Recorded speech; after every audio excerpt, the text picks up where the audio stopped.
Buongiorno, ben ritrovati a un nuovo appuntamento con l'informazione di Telefriuli. Incidente mortale questa mattina, poco prima delle 5 a Trieste. Una ragazza di 19 anni, Margherita Primossi, è deceduta all'intersezione tra via Filzi e piazza Dalmazia in seguito a un violento scontro che ha coinvolto un bus e uno scooter sul quale viaggiava la giovane vittima morta sul colpo e un altro ragazzo. Stando alle prime ricostruzioni, il mezzo a due ruote che proveniva da via Filzi a velocità sostenuta ha mancato di dare la precedenza all'autobus che procedeva lungo via Gheda diretto in via Carducci.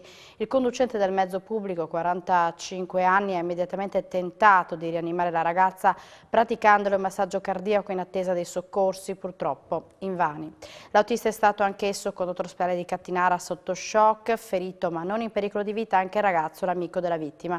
Il presidente di Trieste Trasporti, Pier Giorgio Luccarini, l'amministratore delegato Agnello Semplice, insieme con tutti i collaboratori, con una nota, hanno comunicato il loro cordoglio alla famiglia della vittima. Un centinaio di barche questa mattina sono salpate da Marano verso Lignano a organizzare la manifestazione con lo slogan "Basta Pantan, Draghemo Maran". I pescatori della cooperativa San Vito, i diportisti della nautica Porto Maran, il consorzio nautico maranese, il consorzio Moluschi, l'azienda di pescaturismo Gentilini, i valicoltori, le varie associazioni nautiche, l'Assonautica, la compagnia dei Casoneri, assieme all'amministrazione comunale di Marano, giunti ormai allo stremo dopo tante promesse mai mantenute. Sindaco, oggi una protesta con 100 imbarcazioni in acqua, una cosa che si doveva fare proprio per dare un messaggio. Assolutamente sì, è stato un grande successo questa manifestazione, questo corteo. Per i mancati dragaggi, la comunità di Marano, i pescatori, gli artigiani, i diportisti stanno veramente soffrendo in questi anni per i mancati dragaggi, soprattutto nel porto di Marano, ma in tutta la laguna. Era arrivato il momento proprio di far sentire la voce di tutti i maranesi, di tutte le categorie che sono ormai colpite da questa impasse, ecco, in cui ci troviamo. Un risultato veramente anche quasi inaspettato, più di 100 imbarcazioni, siamo partiti dal porto di Marano e arrivati fino a Lignano veramente in una grande, ecco, cornice anche coreografica. La manifestazione è andata veramente bene, non è successo niente, diciamo, oltre le righe. Speriamo veramente che il messaggio, il grido, ecco, di allarme che stiamo mandando passi veramente a tutti i livelli istituzionali, perché non stiamo rivolgendo questo messaggio solamente alla Regione, lo stiamo rivolgendo al Governo, al Parlamento, perché si faccia una modifica normativa che sblocchi una volta per tutte i dragaggi in porto a Marano, perché al momento attuale siamo veramente bloccati.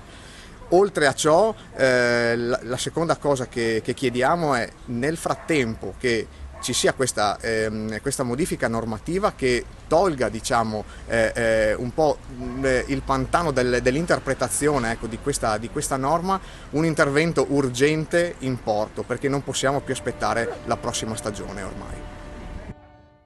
Bilancio dei sindacati alla vigilia di Ferragosto preoccupano nonostante la ripresa e i volumi elevati della cassa integrazione con 36 milioni di ore, ma soprattutto la crescita degli infortuni mortali, 12 in soli 6 mesi.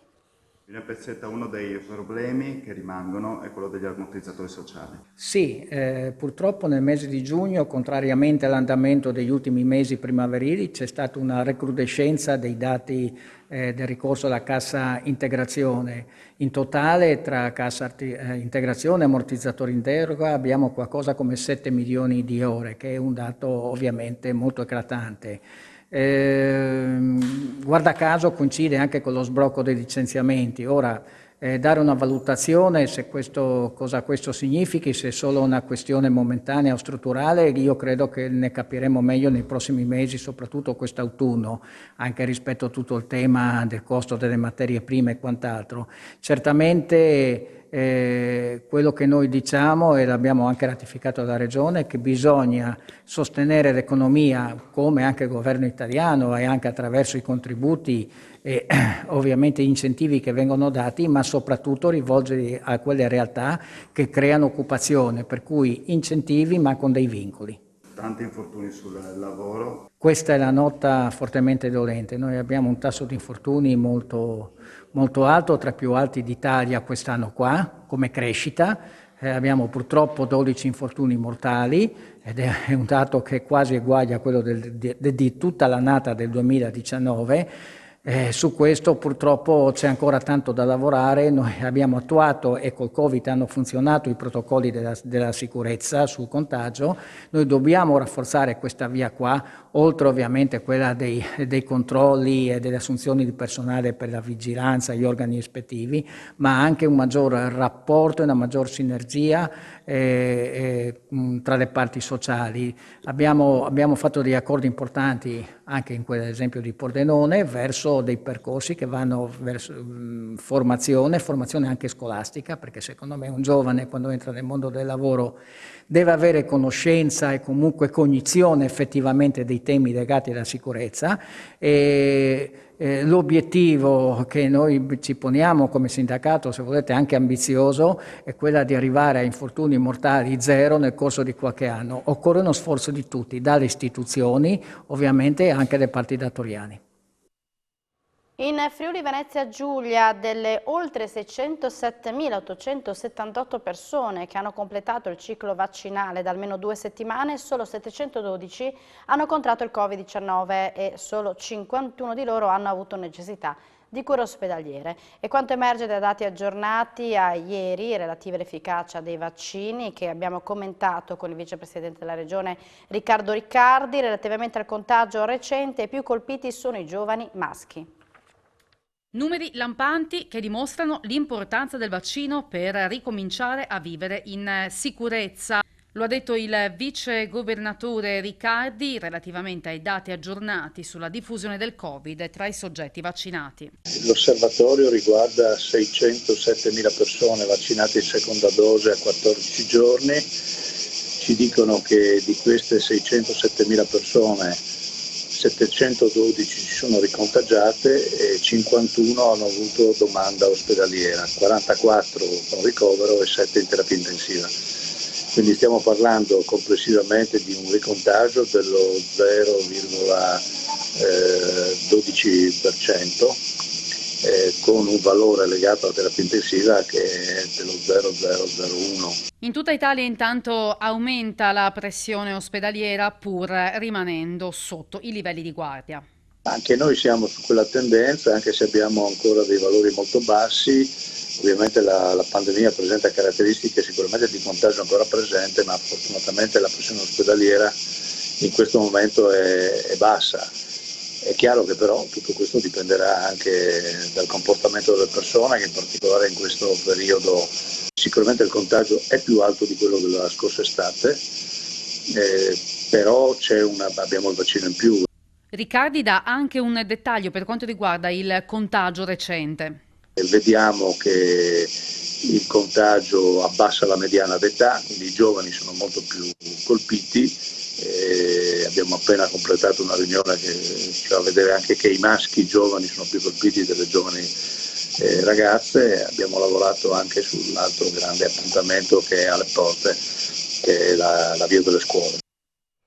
La Polizia di Stato ha denunciato 2 giovani già noti alle forze dell'ordine, un udinese del 2000 e un torinese del 2001. Il primo ha aggredito per banali motivi un triestino del 1971 a bordo di un bus della linea 20 della Trieste Trasporti, diretto da Muggia a Trieste. Ne è scaturita una rissa e l'autista ha fermato la corsa del bus in strada delle Saline, informando la propria sala operativa. I 2 giovani sono scappati, ma poco dopo nelle vicinanze sono stati fermati da militari dell'esercito impegnati in operazione Strade Sicure, che li hanno consegnati al personale della squadra volante, nel frattempo giunto sul posto.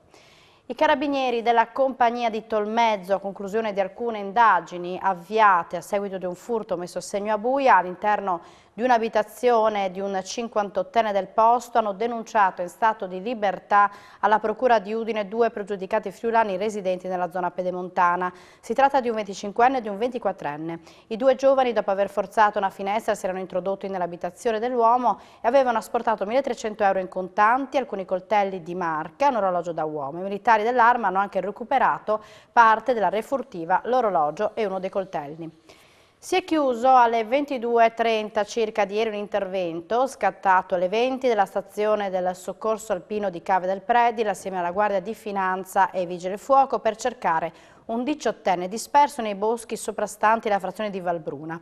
In realtà il giovane si era in un primo tempo incamminato da solo per una passeggiata, ma poi, non riuscendo a capire più dove si trovava, ha chiamato i genitori che nel frattempo erano andati a fare la spesa. Il padre è riuscito a raggiungerlo, ma la madre, non vedendolo rientrare, si è a sua volta avviata a cercarli. I soccorritori hanno raggiunto poi il padre con il figlio e in un secondo tempo la madre, che era qua per qualche decina di metri di dislivello più in alto degli altri due, senza saperlo.